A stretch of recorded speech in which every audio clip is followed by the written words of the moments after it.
Next, I'd like to ask mission specialist Alper about his work in space. So, Alper, you've been helping Turkish researchers from across the nation test novel hardware that they've been developing for spaceflight.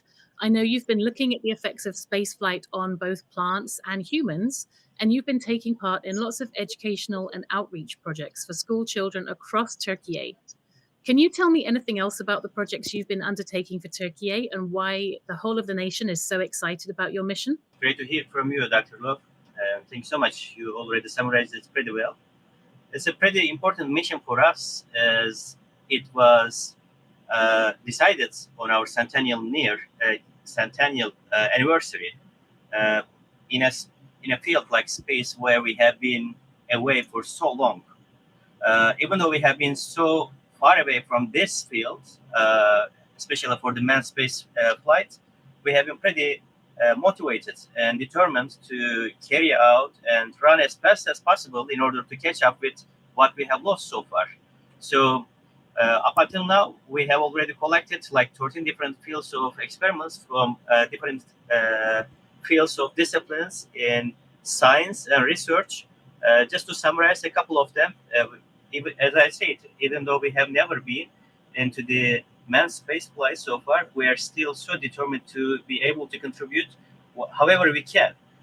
All the way from the beginning, we have already been implementing some studies in order to come up with the results of an alternative life support system for the future space flights in order to benefit from the functionality of the microalgae in order to scrap the carbon dioxide from the ambient atmosphere, ambient air over here in the ISS, scrap the carbon dioxide from it, and come up with oxygen in a life support system, which is already being tested so far, that we have set up at the very first stage. Secondly, we are trying to come up with natural ways of fighting with bacteria, potential bacteria which might grow over here. So we are using quite a natural substance, which is the propolis, uh, being used already on Earth for different occasions in order to fight with bacteria. So we have been collecting any potential samples here and trying to work on these propolis substance in order to see if it really reacts as it does on Earth. And lastly, I would like to just mention we're also working on the human-related studies, human anatomy related studies, and we have been collecting samples again in order to see the potential effects, negative and positive, of microgravity environments on the human body.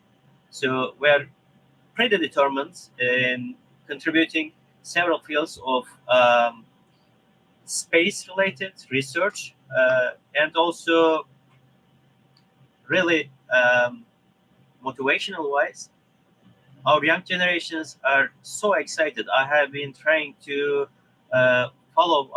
keep up with the news coming from the country.